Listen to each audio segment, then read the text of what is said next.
Okay, so I'd like to welcome everyone to May's CARISTEM event. And today we're going to be focusing on sustainable transport in the Caribbean. And we've got our resident transport expert, Fred Raphael, in the house to talk us through some information through a slide pack, just to kind of set the scene for us.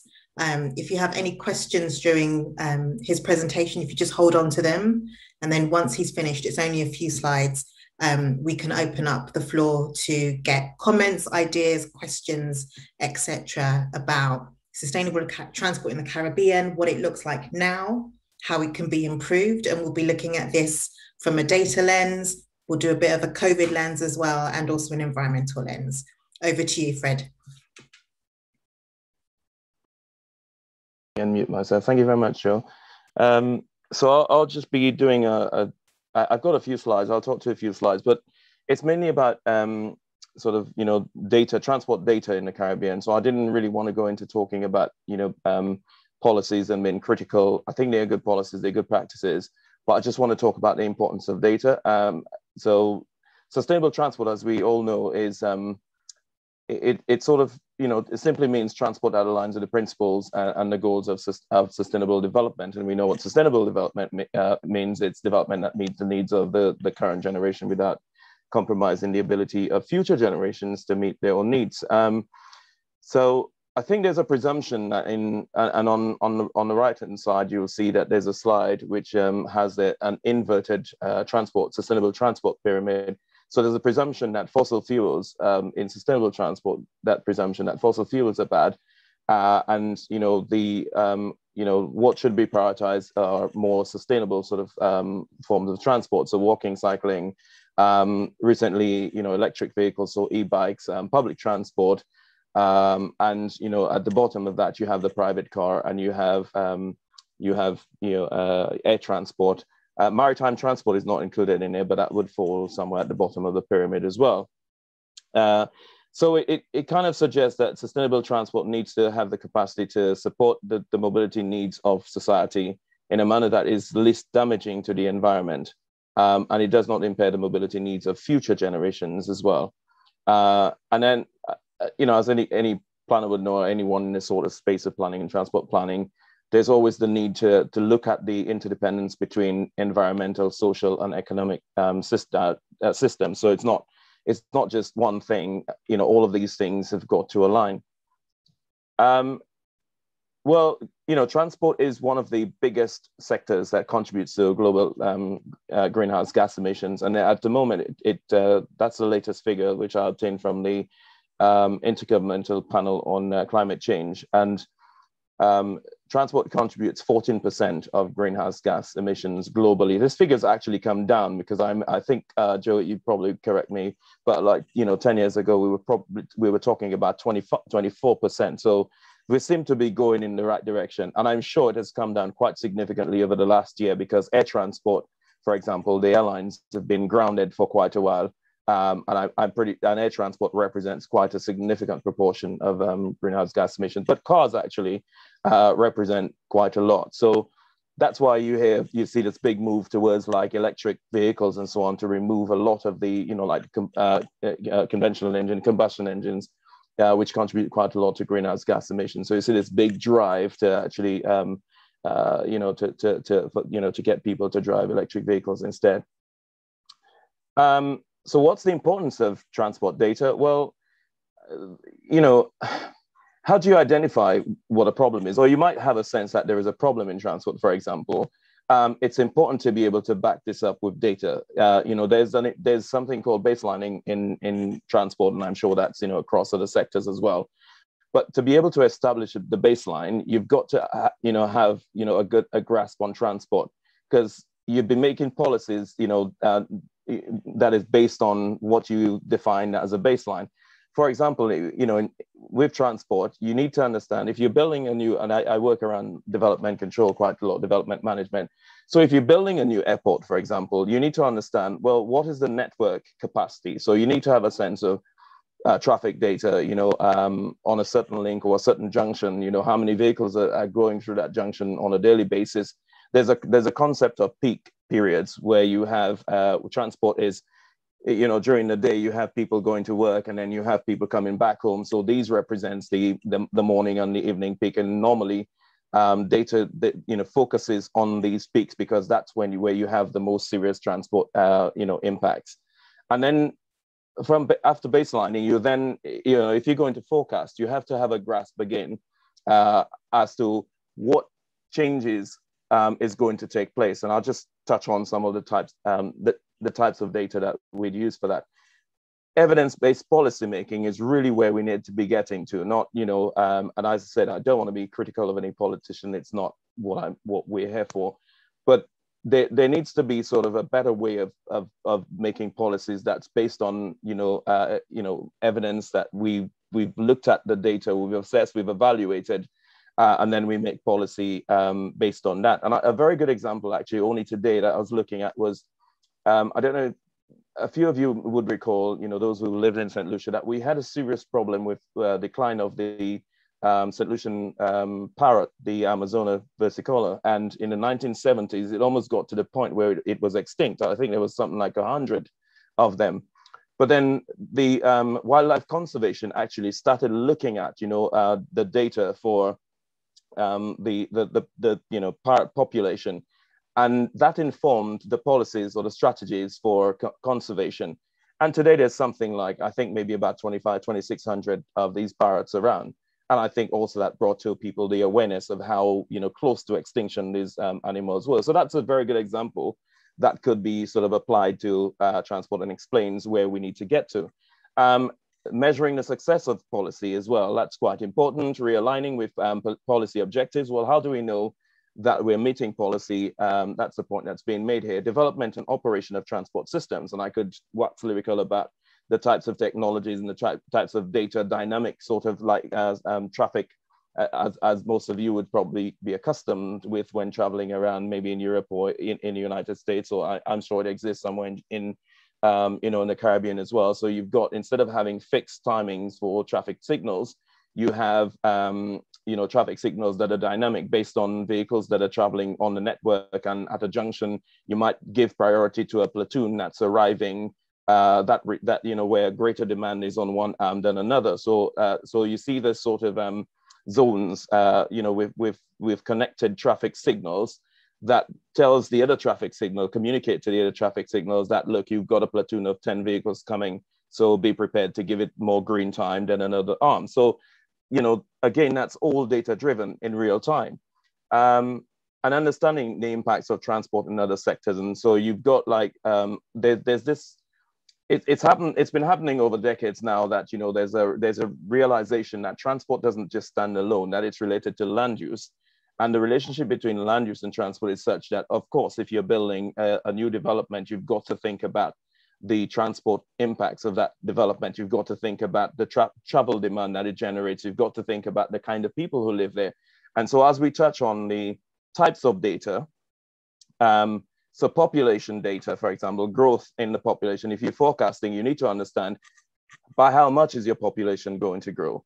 You know, what is the inward migration that you're expecting? And if you look at a city like London, or you look at cities in the Caribbean, you need to start thinking about, well, there's a trend towards people moving into cities, and that in itself needs to be analyzed, needs to be understood, and then sort of transport mitigation or transport, you know, proposal strategies then needs to be developed based on that.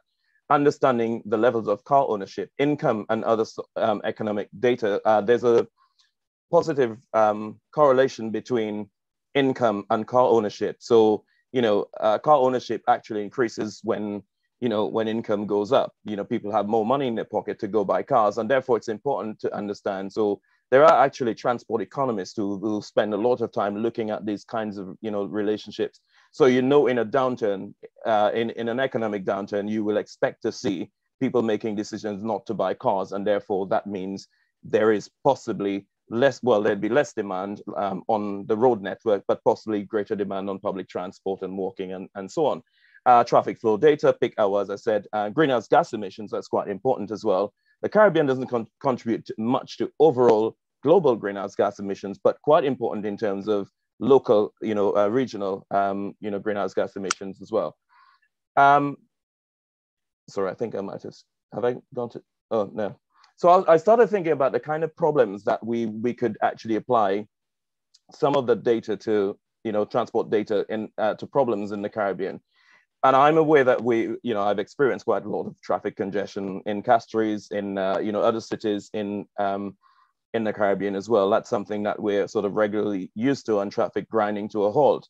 So things like traffic flow data, travel demand data, user preference. So for example, if you're going to decide, okay, fine, you know what, we need to get people out of cars and get them onto public transport, you've got to understand what their preferences are. You've got to understand what, journey times are. If people are, because people make travel choices based on how long it will take them to get to a certain point. You've got to consider all of that and include that as part of your analysis. Average speed, people will decide, you know what, it's going to take me forever driving by car.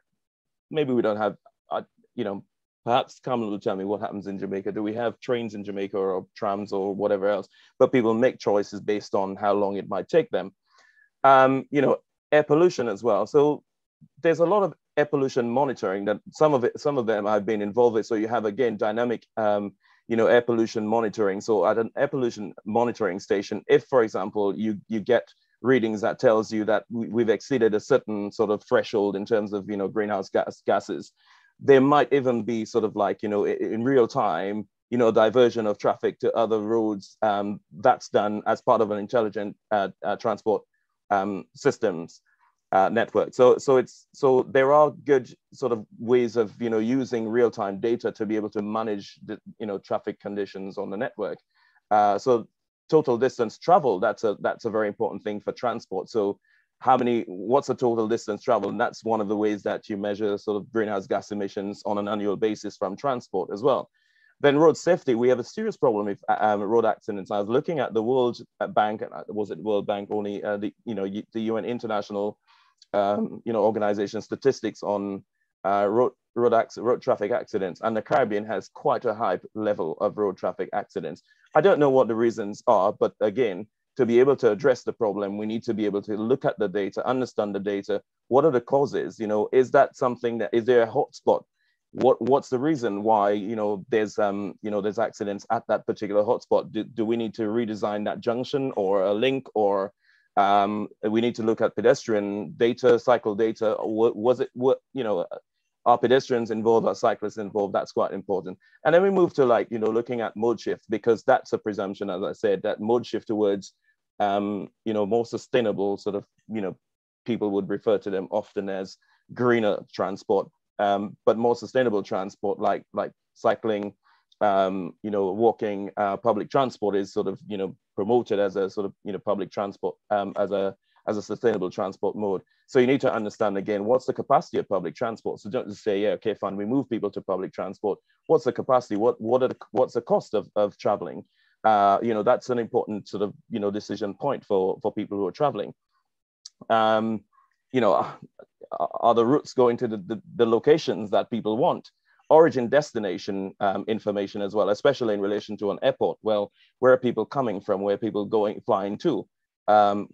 I don't want to talk much about air travel and maritime travel here, because that could be a topic for for another time. Although there's serious problems that we need to, because if you look at Liat, for example, I think a lot of people may not necessarily be traveling by Liat. I look at the prices on Liat, for example, and I think there are lots of locals who actually prefer traveling by sea, because the cost of traveling, the cost of regional air travel is actually quite expensive.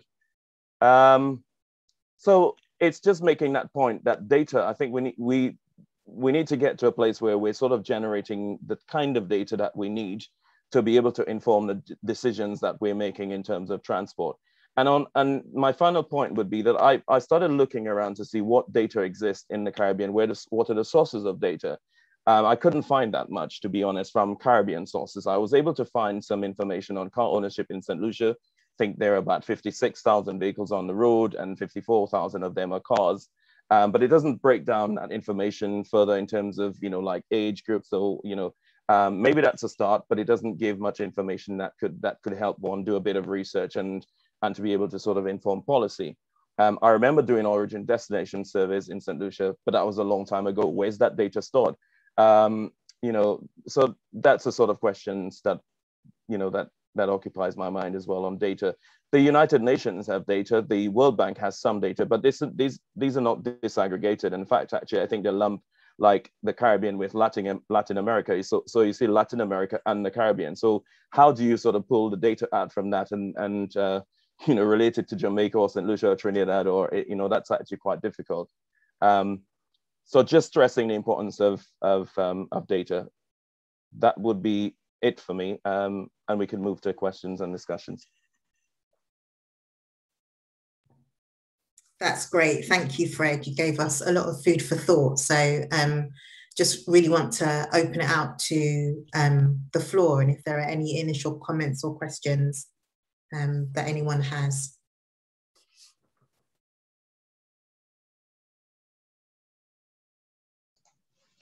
Yeah, hi, everyone. Hey. So thanks, Fred, for the, let's say, detailed insights and so on. While you were talking, had me thinking. So there are a couple of, one thought that came out. So a lot of what you presented, when you talk about the data capture, and I remember some time ago we did something on IoT and so on, right, where we collect data. The thing is, to get data on, one is the demographics, how are people traveling, what means are they using and so on. And the other thing is about, let's say, the flow of traffic. How is the traffic, or how are people moving around, mobility. And I don't know, are there any models that exist in maybe other countries, maybe more developed countries and so on, where we could leverage that to say, okay, once we start getting the data, we can use these models for forecasting, and that can then maybe drive planning or policy decisions for an area. Yeah. I mean, there are standards like, so I don't want to sort of use the UK or, the States or, these developed countries, because they've got the money, they've got the resources to actually buy a lot of the technology that they use. But in transport, so I work for Transport for London, for example, and they use, they have a model of the entire city. They have a highway model of the entire city. They've got a public transport model of the entire city. They've actually got a cycling model of the entire city, and now a walking model of the entire city. So they have a very, very, very clear, understanding of where you've got the heaviest sort of, pedestrian activities, where you've got the highest, levels of vehicle activities. It was based on data that Transport for London decided, the Mayor of London decided, you know what, let me implement a congestion zone, a congestion charge zone for the center of London, because it was at the point where the average vehicle speeds, that's again another very important sort of bit of data, was very slow. It was below, I think average vehicle speeds in the center of London was below 20 miles per hour. So the decision was then taken. Also, you had a serious problem with that. The health data is another very important thing.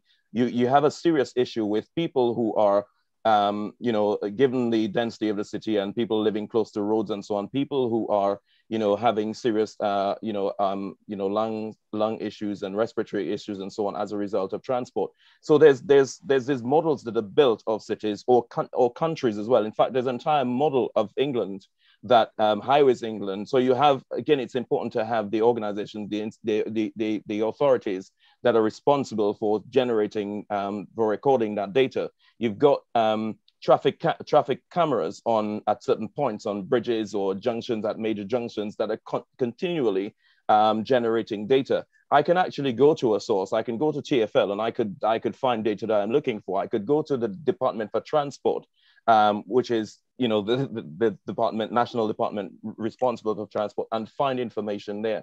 So it's easy to be able to say, especially from a point of view of research. If you're doing research and you want to know, you're working on a project and you want to look at designing a highway project, a local highway project, or regional highway project, you have the data sources. I can go to the DFT and I could download all of the data counts, for example, average annual daily traffic flows for a certain road. So I know that, look, if there's a general rule that if you're going to develop build a scheme that then contributes more than 10% of the traffic flow on the road network, on a nearby road network, then you've got a serious problem, and then you've got to do an analysis, and then you will need mitigation.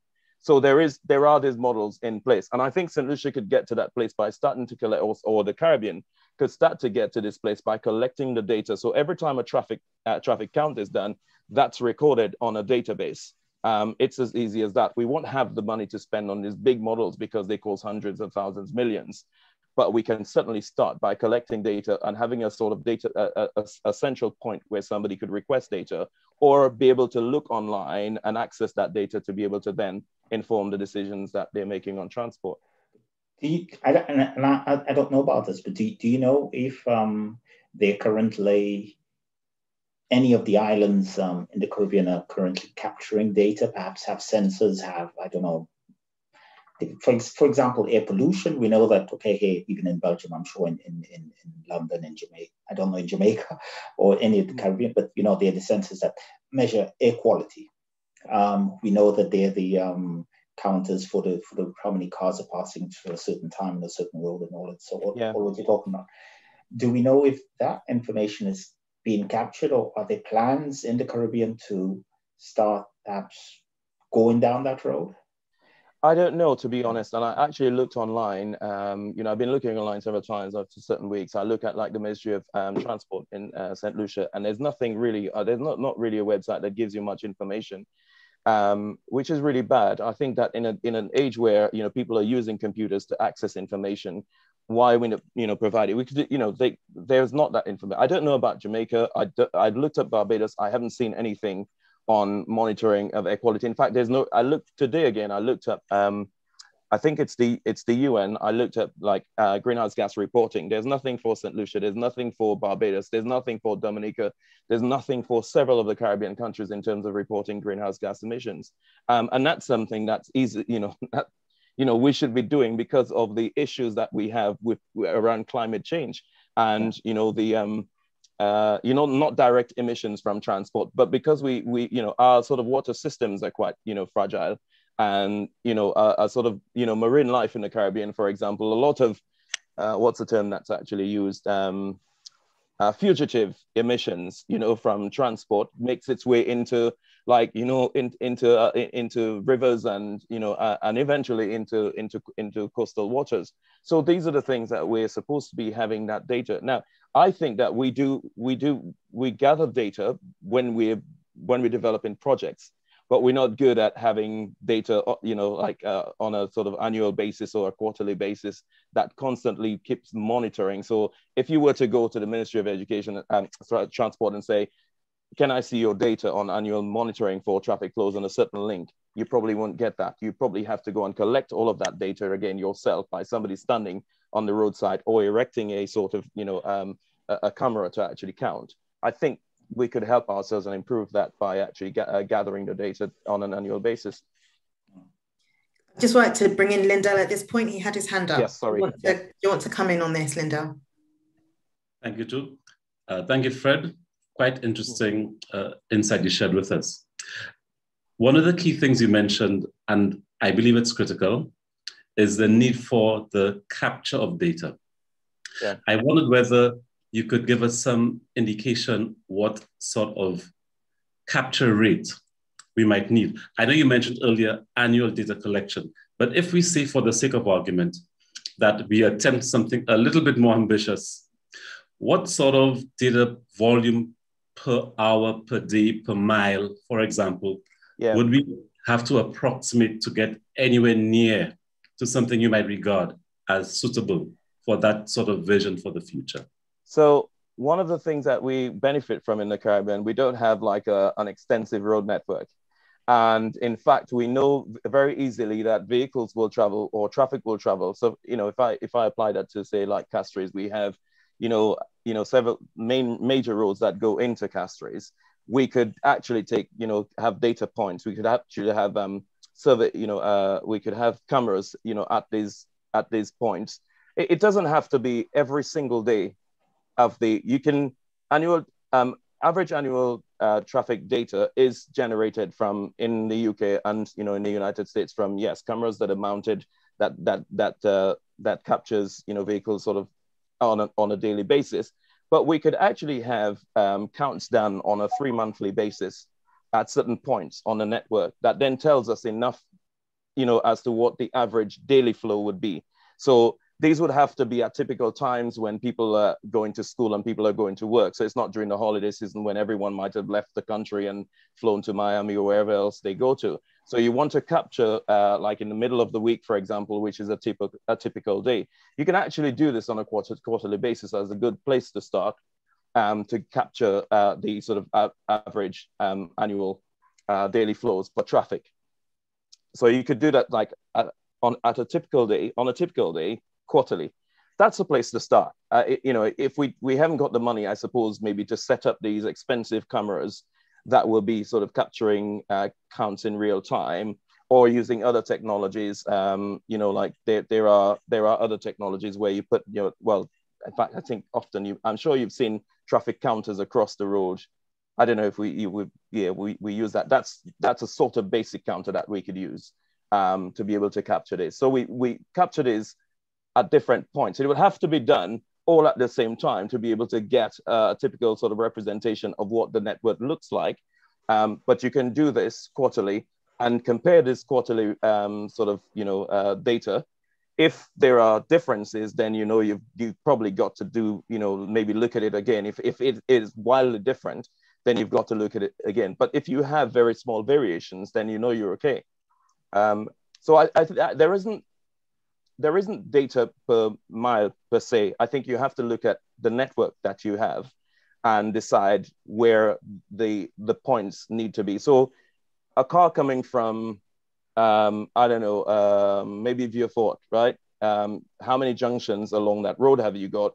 How many, because then by the time you get to Castries, you would have had a few cars that left Vieux-Fort probably diverting to Micoud.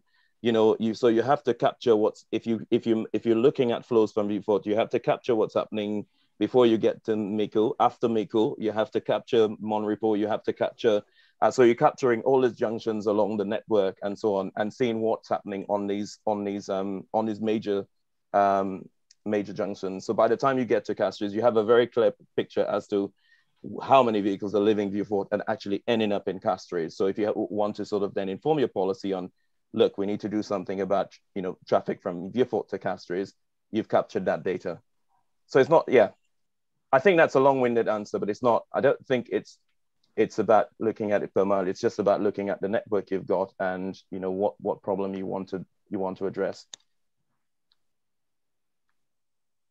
And I could see so many problems that we could apply data to in St. Lucia. As I say, traffic congestion in Castries. In several European countries, there are, there's been talks about staggering vehicles. As I mentioned, there's congestion charging in the UK. Okay, nobody wants to talk about that in St. Lucia, but there's congestion charging. There's perhaps maybe, I think it's Sweden that actually has a policy where you go into into the city, so they alternate the vehicle registration, so even and odd. So even numbered cars can actually go in one day. So for example, Monday, and then on the other day, odd number cars can go in. So it's kind of a fair policy. It's equitable, but it ensures that there isn't that a large number of vehicles entering the city. Really interesting. Thank you, Fred. I had a couple of questions to pose for you, and one was around when infrastructure projects are starting on the ground, do you know if there is a lot of information, a lot of supporting information that goes into, for example, if a new road is going up, or if a new school or a new hospital, if there's information around those kind of traffic count data that is submitted at the time that development is coming forward, and whether that could be used to kind of establish a kind of anecdotal previous baseline, historical baseline.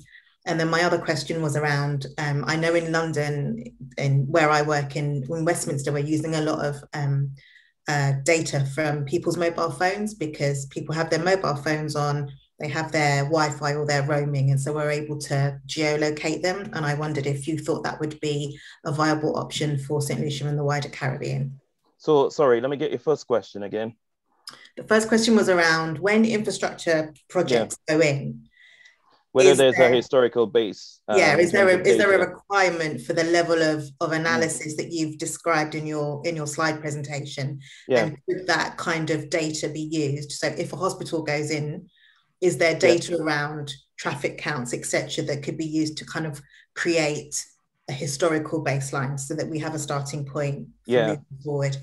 So I don't think there is, and I someone could correct me if there is, but I don't think there is. And I remember working on a couple of projects in St. Lucia where it was, okay, let's try and grab whatever data we can. And as I said, I've actually done counts on the side of the road, counting the number of, cars, lorries, but that was back in, I think that was to inform the Castries Cul-de-sac Highway Project. I don't know, is it called the Millennium Project? Millennium Highway, sorry. So that was back in the 90s.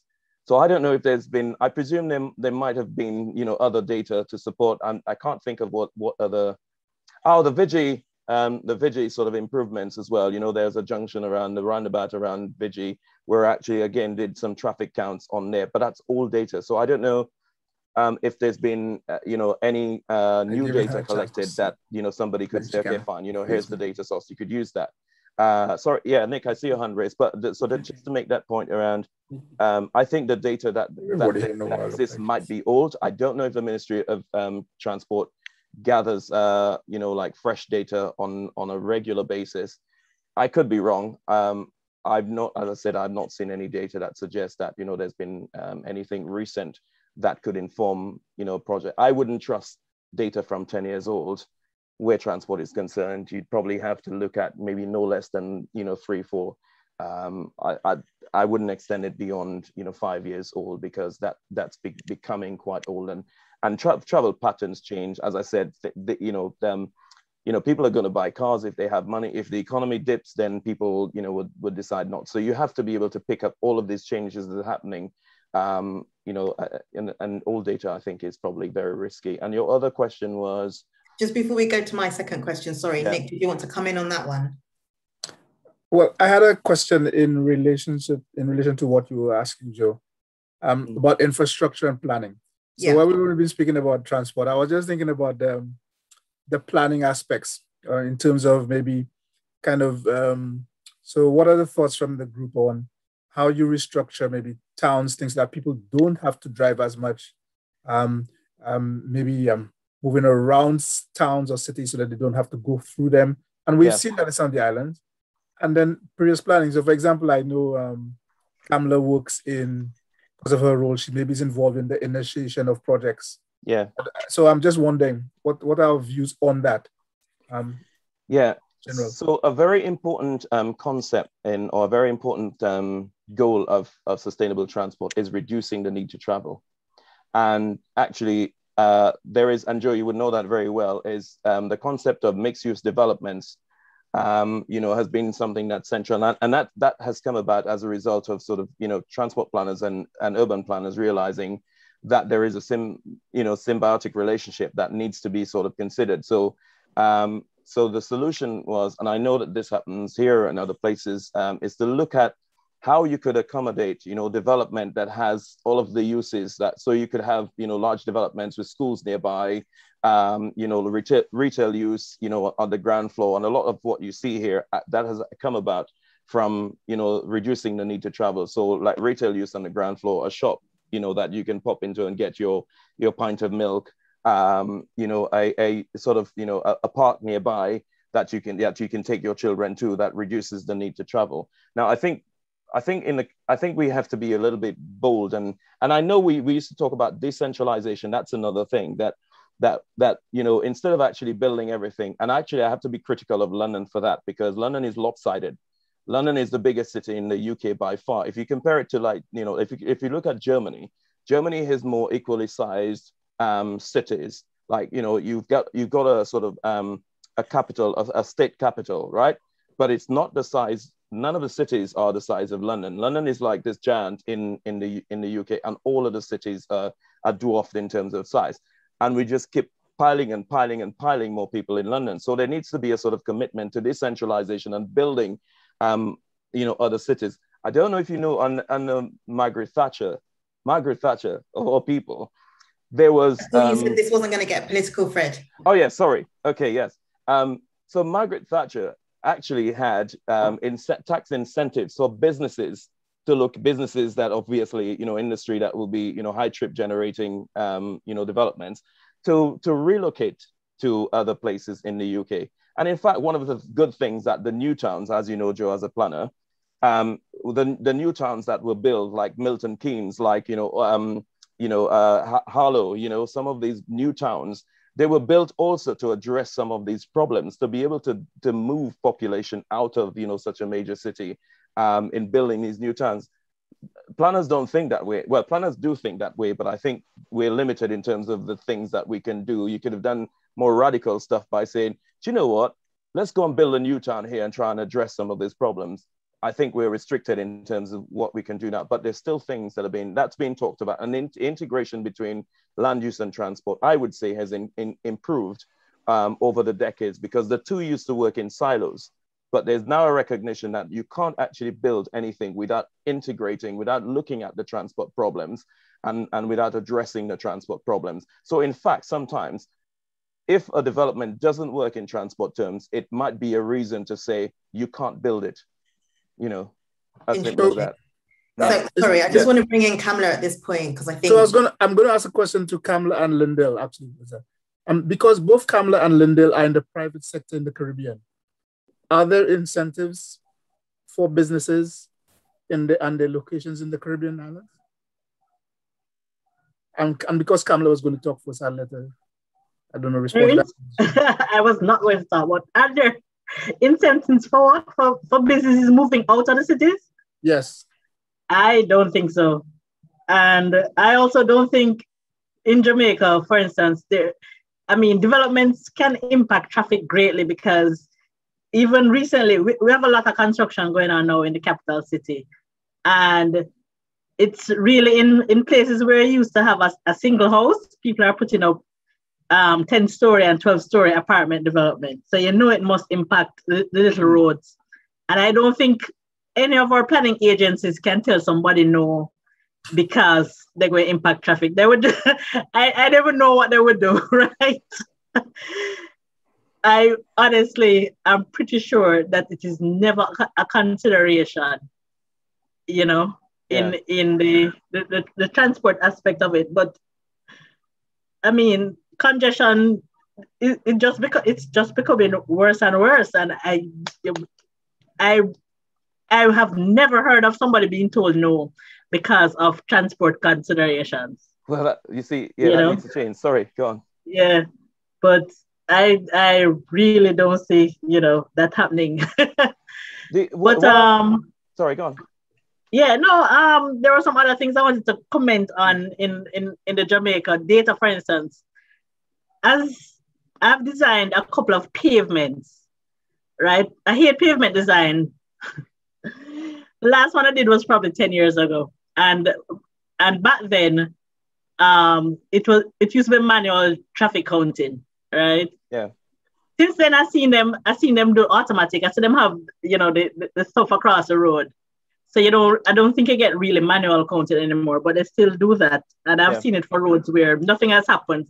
So I'm going to assume that they're just doing it to get the data. Yeah. Right. We also have a camera network up now at a number of intersections. And of course, this is Kingston only, mostly, Yeah. Everybody else not really getting this. So I suspect that they do collect data based on that. But all we do is build more roads and people just buy more cars. And, I told you earlier that I was on the road twice today, and it's just...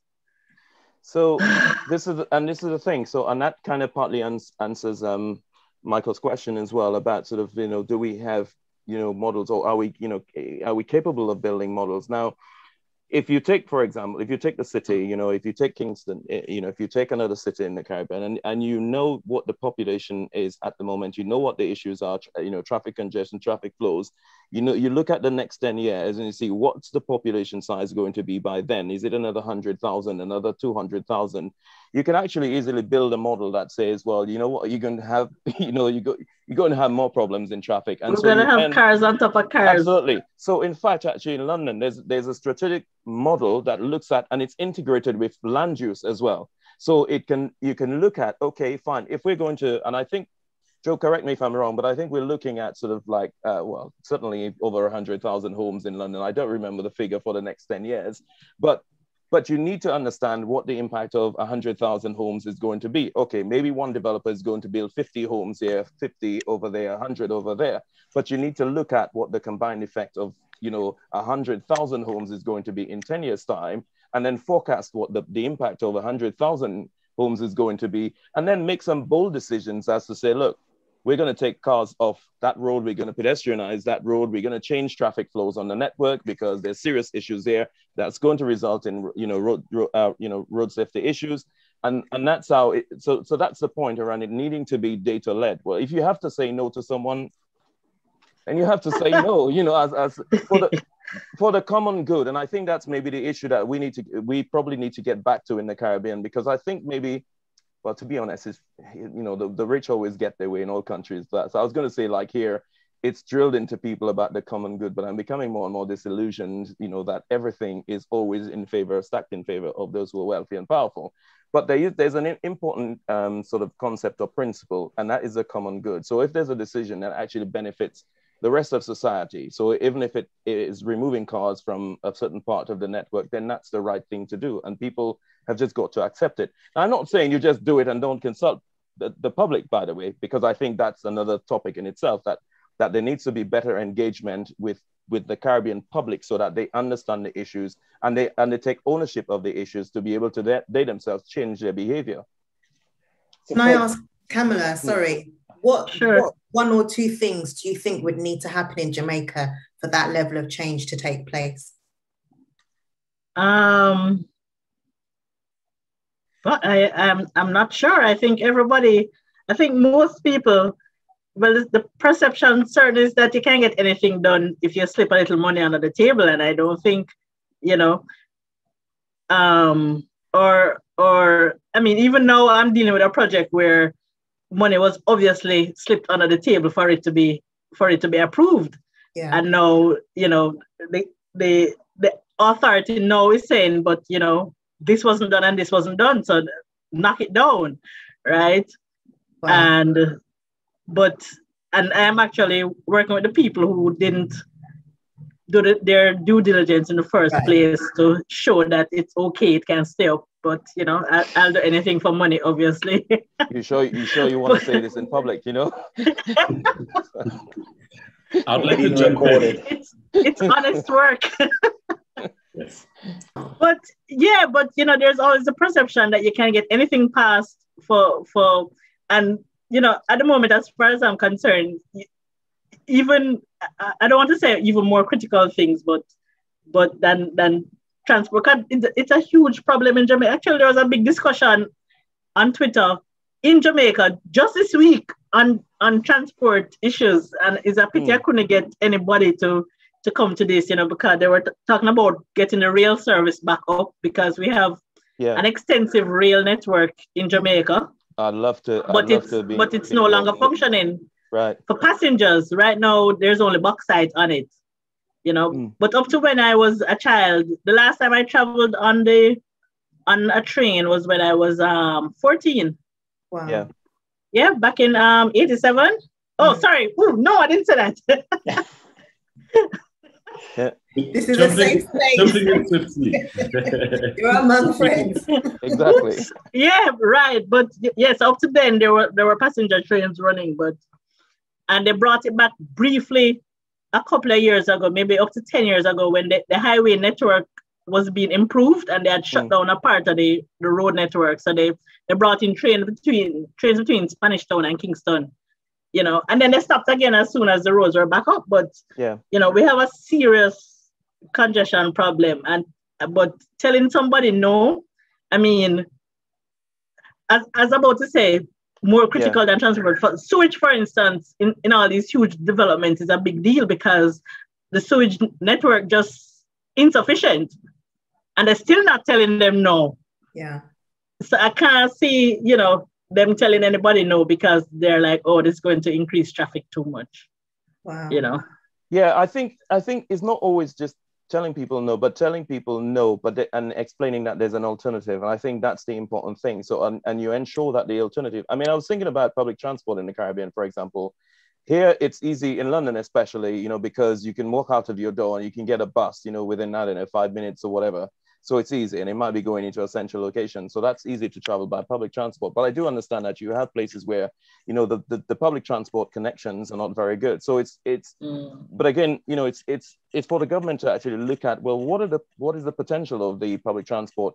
So on the one hand, you need to address traffic congestion. You need to remove, you know, greenhouse gases, you know, and you need to remove cars from the network. But you need to also improve the public transport network. And also there needs to be some kind of incentive for people to using this. So it's, you know, they're you know, like in London, for example, I think that's coming to an end now. But you know, like young kids, is it been under 18 or whatever to travel for free? You know, go to school.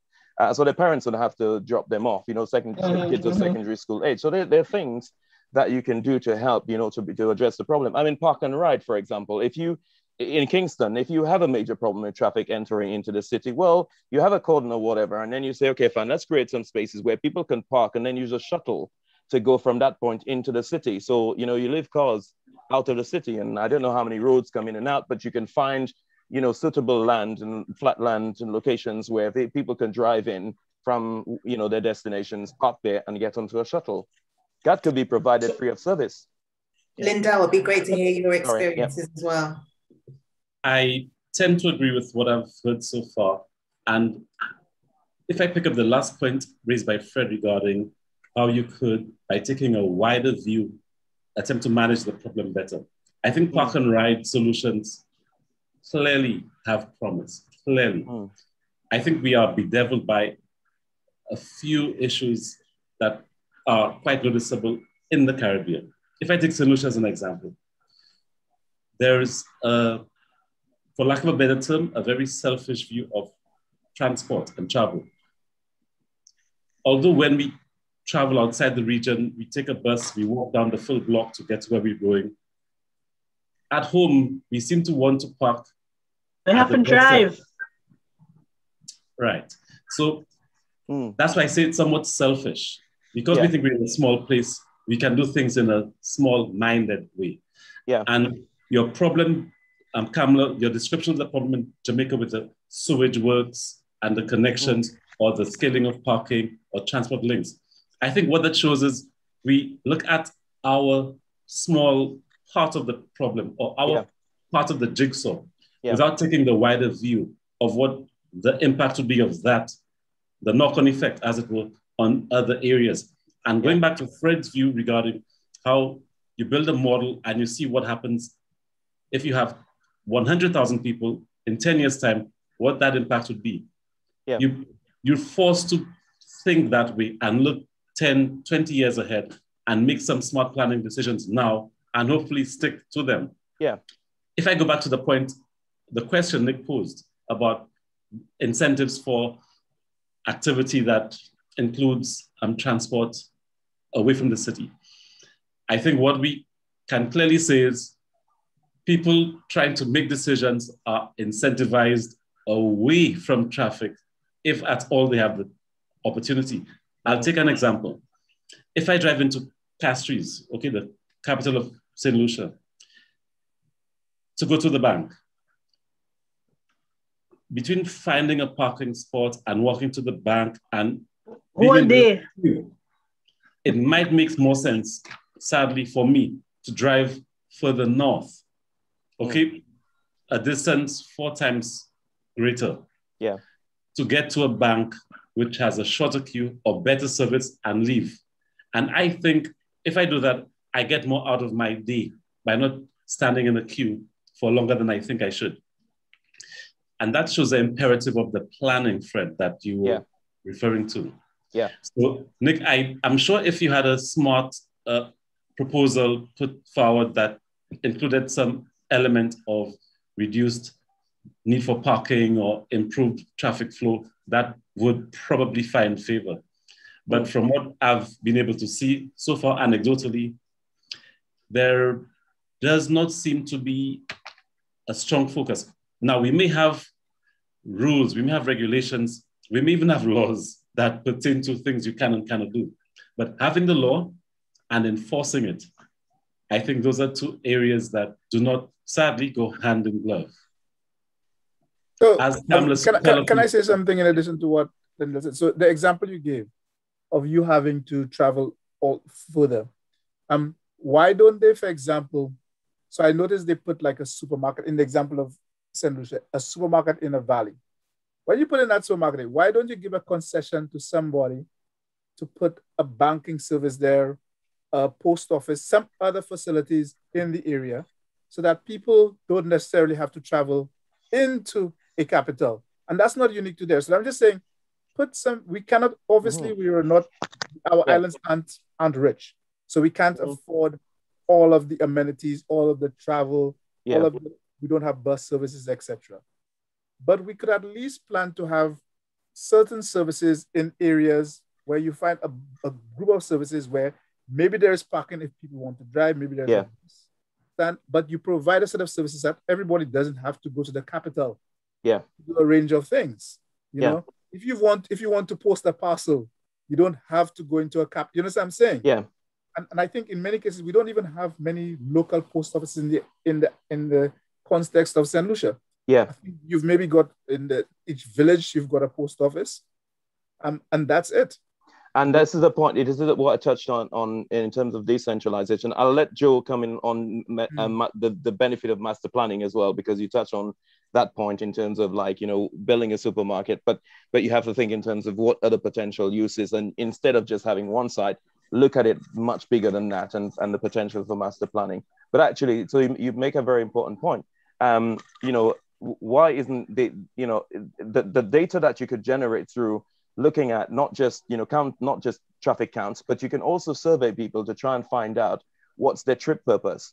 And if their trip purpose is, for example, going to the bank, you know, X number of people coming from, you know, Bexon going into Castries to the bank, you can offer them an option, which is a way of relieving the demand on the network in Castries. So you say, okay, fine. As part of land use discussions, whoever is driving land use strategy in St. Lucia in the office in Castries will say, you know, we have a major problem here with transport, liaising with the Transport Department, Ministry of Transport, and saying, I think we need to resolve this. We can resolve this problem here by 100 people coming in at, you know, within an hour to the bank. Let's just put a bank over here. Instead of going all the way to the north, crossing the city, going through the city to get to the north, people coming from Bexar could simply go to some place in cul-de-sac or whatever. And the solution is, you know, that helps. So I don't know if you want to mention master planning or whatever, Joe, you know. And the only thing I'll add before Joe gets it is that it's all well and good saying, let's put a bank there. But remember, a bank is a private entity, right? So the people aren't going to put their bank there. Yeah, of course. And that's what I said. Yes. Right. Sort of incentivizing people, but also not just incentivizing, but being able to plan a development that incorporates a bank, not just saying, here's some land, go and put a bank there. A bank will not go if it doesn't know that there is a demand for people, you know, going there. So demonstrate through the land use planning process, you know, master planning process, strategizing, that you can say, you know what, there is demand for a bank, and we think you talk to the bank as part of the master planning process as well, all stakeholders. And ultimately you come up with a development that has a bank, a supermarket, you know, a basketball court, you know, all the sort of trips that you would, and also there's this concept of link trips as well. So if you're going to put a bank, how many people would go to the bank and want to go to the supermarket afterwards? So, okay, fine, these are land uses that you could put together. How many people will go to the bank, the supermarket, and want to stop at the butcher's or whatever use? So you start to think of all the uses that should be clustered together, cluster these uses, and it means that the person who would go into Castries to do all of these things, maybe even the hairdresser to get a haircut, to get their hair done, all of these uses are put there so they do a one-stop and then they're off again. Sorry, Mickey. Yeah. Sorry, Joe. Yeah. So, thank you, guys. So I just wanted to add, Fred, it's kind of like a vicious circle. First, in order to inform, for there to be awareness, then there needs to be the data. But in the absence of data, it's not easy then to create the awareness for these policy decisions to be taken, right? So that's where it comes back to the first thing we were talking about, which is how do we create, how how do we capture this data, whether we create a mathematical model and then we extrapolate it, let's say, to be able to forecast different things, or I don't know, we take the data live and we count and we look at the other parts of it as well. But something I want to share, and I came across this article, and it was about, and that's due to COVID and things that have changed, but how the Netherlands, well, Amsterdam in particular, transformed itself from the 60s, where there was a lot of the problems that we're talking about today, that we talk in the Caribbean, to something where I think many of you may have already been there and seen that they're all on the bicycle. There isn't the traffic, there's the traffic congestion entering Amsterdam, but once you're inside Amsterdam, you don't see that much. A lot of these things, you see the many of the companies on the peripheral of Amsterdam itself. You could park your car there. You have good transport networks. But it was a journey. It didn't happen overnight, right? Yeah. And there was a big shift in the mindset of the people to embrace a new way. It helped as well that Amsterdam is pretty much flat. Yeah. So, if I say I leave my car or, it helped as well that it's a city that's in constant evolution because it's on the water and so on. Sewers were constantly being done. So, there were many things that got addressed. Yeah. And today it's kind of like a pleasant place to be. Yeah. And my biggest, let's say, thinking here is how do we get the Caribbean islands from there to which the model of Amsterdam, which is something very nice. So the what needs to be done is, Joe, did you want to come in or? Are you on mute? Sorry. I just wanted to make a couple of observations because I think there are some kind of key issues that are coming out of this discussion. So one is around kind of procedure and the implementation of it that Lindell picked up on. I think there's also something around the levers and the drivers that we have at this moment in time to make things change and to kind of initiate that behavior change piece that Nikki's been talking about. So if we think about this moment in time, COVID is an obvious driver, but we've also got things like decarbonisation and digitalisation, which are opportunities for governments to make significant change. And I think if those changes or those opportunities aren't picked up on, then we lose the momentum to do things differently and to do things better. And we continue down a road where we can see the problems that are going to face us in 10 to 20 years' time. So I think there is something around how do we pivot? How do we shift? Yeah. And I think if we can't utilize these very strong levers that we have at the moment, then we'll continue to face the same problems. Agreed. And I was just going to add to Michael's comment about the Dutch context, the Netherlands context. The Netherlands, I think, has recognized how fragile I mean, they depend heavily on, like agriculture and Amsterdam as well, that, there's real flood risk. So I think they've recognized how important, how real climate change is for them. And I think that people appreciate, you speak to any Dutch person and they truly understand, the value of, policies that are based on sort of like, protecting the environment and so on and addressing the impacts of climate change. And the other thing I've noticed in Dutch policy, and even better than maybe anywhere in Europe or certainly better than the UK, is that there is a golden thread that runs through all of Dutch policy, and that's the environment, the protection of the environment. So whether it's transport, all of that is linked. And also there isn't that short-termism in the Netherlands as well, where somebody's elected and then for another 5 years, and then there's a major shift in policy. Somebody, whoever gets elected inherits the policies that, of their predecessor, but these are policies that continues for another 30 years. So there doesn't seem to be the sort of constant shifting of policies that you see in other countries, especially the UK, which is quite disappointing because it means that, there's one government comes in, they're seriously committed to the environment, and then the next one comes in and changes it for another 5 years, and we go. It's almost like resetting the clock on these things. The answer to that, Fred, you said it. You talk to any Dutch person, and they understand the environment. As a consequence, that's reflected in the politics. Yeah. So whoever comes in, whichever politician or party that wins, needs that, or else they will lose. And that's where it's down to not necessarily the policymakers and so on, but the individuals, people, you and me, whatever, having that mindset and then pushing our leaders in the direction to get there. Cultural change, education, cultural change, as well. A paradigm shift, and ensuring that awareness is there and embedded so that, decisions are taken that way.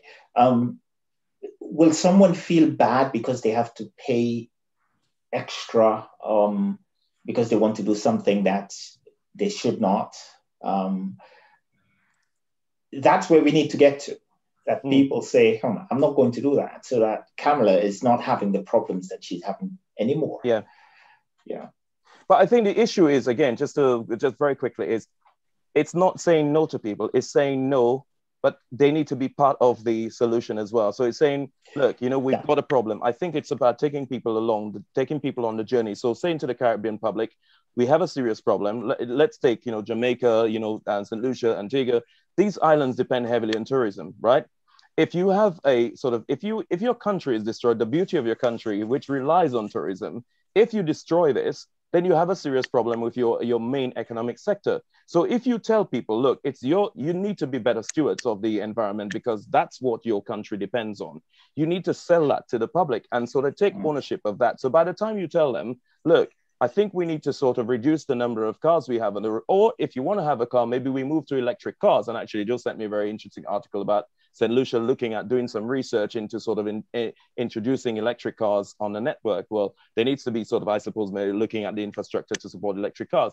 But this is what you need to do, and then say to people, I'm giving you the alternative now, because yes, we need to think of your needs as well. So it's not just the environment, but it's the social impact of change as well. It's the economic impact of change. You can't tell a man don't drive his little banger when that's all he has to take his children to school, or that's how he goes to the market to sell his coconuts or whatever, like sell his bananas or whatever. So you've got to offer real alternatives, and also sort of, I think, affordable alternatives as well for, to be able to get people interested.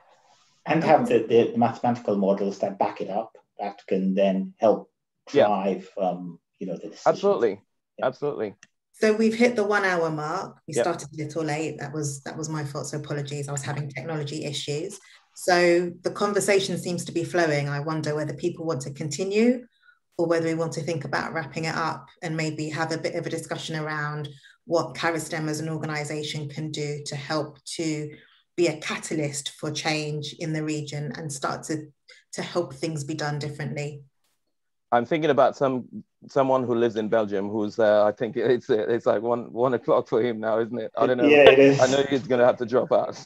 Yeah, I know that's true. It's a bit late for me, and I need to drop off. I mean, the other thing we could do is we could pick this up again as a part 2, of a discussion, sort of weave in the data discussion and then some other sort of bits of transport. We could, if people want to stay on, that's fine. Yeah. So maybe but I will drop off though. Yeah. Right then. Thanks very much, Michael. Thanks, guys. Thanks, Fred. Thanks, Joe. I'll be in touch with you over the weekend. Cheers. All right. Bye. Maybe what we could do is go around the group and just everyone just say what they think. Okay. Yeah. What they think could be suitable object, things they think that are worth doing. Yeah. I don't know. So, Joe, do you want to lead off and select? Well, okay. So I have a very UK-based perspective, although I've visited the Caribbean regularly. And for me, I think we need to have a multi-pronged approach for this, because I think there is the whole kind of levers around infrastructure, digitization, decarbonisation, all of these things will happen kind of on a slow track. But I think the behaviour change piece is really important.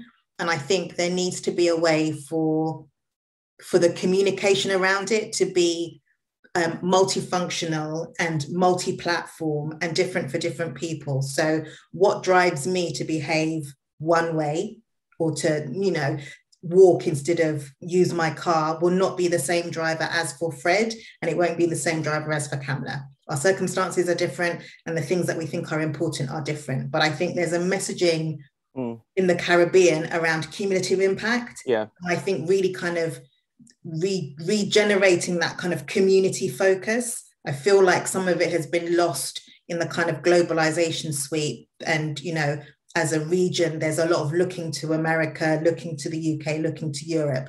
And I think there's a real opportunity to get back some of that really community and inward focused look to really understand what the region's needs are for itself, to understand that what works in Amsterdam probably won't work in St. Lucia or Barbados or Dominica, and to really think about the drivers for the region that support global levers, but are really regionally specific. Lindell, what about for you? Joe, I was still digesting the extent of what you said, and I think you're right. I do share your view that if you look at a grassroots approach where the individual recognizes what is good for them, what's good for their community, and extrapolates that forward, that it'll be good for the nation. I sadly think we might be some way away from there, partly because of the environment that we are in and part of our context. We have, for the moment, a cycle where I think Mike mentioned we have election cycles, we look forward to those 5-year horizons, and then we rinse, wash, repeat.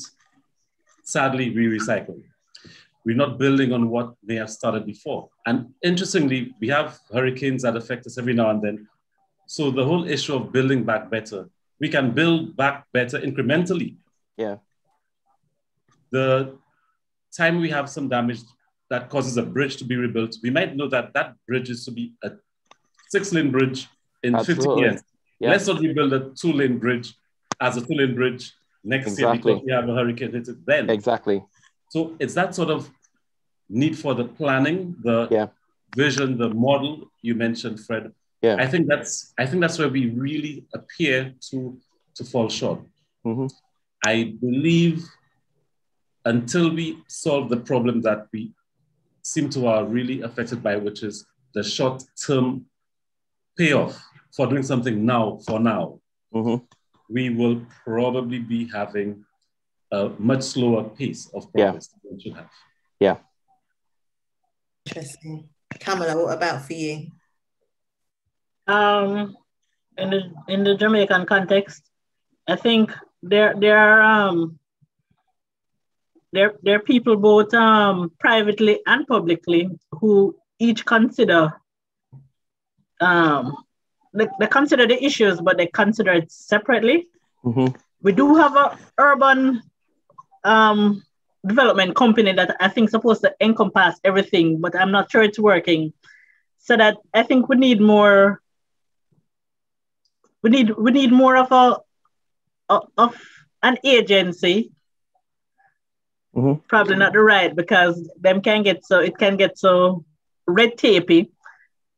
That looks at everything as a whole, right? So that even for the planning of a development, you know, for roads, for anything, that you sort of to have a more the entire picture. Because I think that because you know we have the environmentalists who are pushing for electric vehicles. We have quite a few electric vehicles on the road now. Here, you know, you have the Water Commission who is saying, boy, sewage is an issue. We have to look to do more things where we can treat sewage. We have the road people who are saying, let's build bigger roads. But I'm not sure that, you know, in the planning that everybody sits at the table, even once a quarter. You know, so maybe in our case, that's what we need more of. You know, in order to look at everything. Because believe me, everything you guys speak about, I'm hearing them from different areas here, but I'm not sure that everybody's speaking to each other. So that's probably that's probably something we would have to, that would help for us, I think. Nick, what's your perspective on this issue?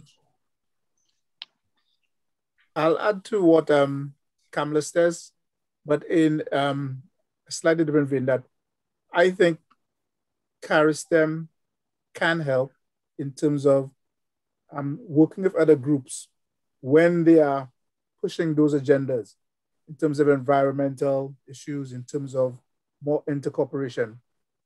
In the things we've done with, for example, the Ministry of Education and Agriculture, I've always, I have acknowledged that there is, I think, a lack of intercooperation between agencies. When I was, after I left A-level, I worked for Caribbean Environmental Health Institute. And one of my biggest problems was that I would have to go to the fisheries ministry, and then I have to go to the Ministry of Health, and then I have to go to the mission. I thought that these people should all be working together.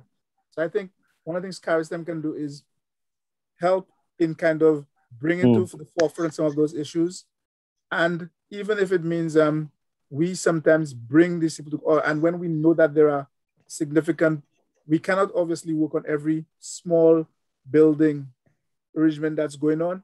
But if we know there's a large building project in some island, maybe we as a group start raising the questions, about what are the plans around it and start vocalizing those things. Even if it's that we're writing media articles in local papers in those countries, as a group to raise those points. Yes. We kind of make a point of doing that and trying to get people thinking around it. Because we can do that without any political necessary intervention as a group. We can assist other groups and local entities, and we can raise the profile of things, I think, as a group. So that's what I think we should do. That's good. Fred, final word to you. Just a couple, sell sustainable transport to the people of the Caribbean, help them understand it better. I think there is a lack of understanding of the link between transport and the environment. And I do think that there needs to be, actually, I'll sort of, reinforce the point that Nick makes about sort of the need for these, for integration between different departments. I do think that actually this is not something that needs to be driven by the politicians necessarily, although they're important, but there needs to be sort of like the civil servants taking this on as a priority. Of course, they need to be told that, by the politicians that's a priority as well. But I do think that there is still space within the civil service, the planning ministry and so on, urban planning to be able to say, and the Ministry of Transport to work together on these issues.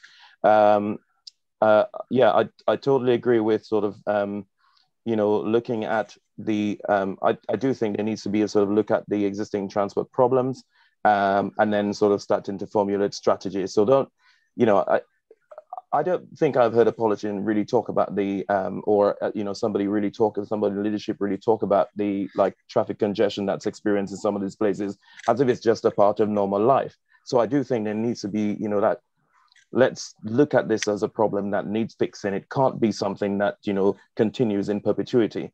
So I do think that there is a space for someone to get into that. And now you might be right, Nick, that it's for the professionals or people in the know to start writing about these things and saying, look, there's a problem here. You need to do something about it. If you get some airtime to speak to people to say, we need to change behaviors. I think that's what's needed. And on the data collection point, certainly there is the ability to do that. I think it's not going to be done on the level, that more advanced countries are at, because we don't have the money to invest in it, but we can do it and put it on simple databases as a start. On an Excel spreadsheet, for example, is a start, so that when you go to a link as a researcher, you can get information on, here's how things break down in terms of car ownership, ages, income, all of that sort of thing that you need to be able to formulate policies. Great, thank you. So just in conclusion, I think it's been a really interesting and insightful discussion. There's clearly a lot of food for thought and a lot of opportunity for CARISTEM to really flex some muscle in this area across the Caribbean region. and I look forward to supporting in that process. So I want to thank everybody for their time today. I think this is a topic that we'll probably come back to on a regular basis, as it touches on so many areas of expertise for CARISTEM. But for today, I'm calling this meeting to a close. So thank you very much for your time, and I'll see you at the next session. Yeah, and I would just say that the next session is on the 12th of June, and we're talking about volcanic activity in the Caribbean. And, you know, it's no surprise to people. There's been, you know, that's been quite topical over the last few months, given what we have with the eruption in St. Vincent. So tune in for that one on June the 12th. We'll be putting up the advert on Facebook and wherever else to reach out to people. Okay. Great. Thanks very much, everyone. All right, then. Thanks. Bye. Bye. Bye.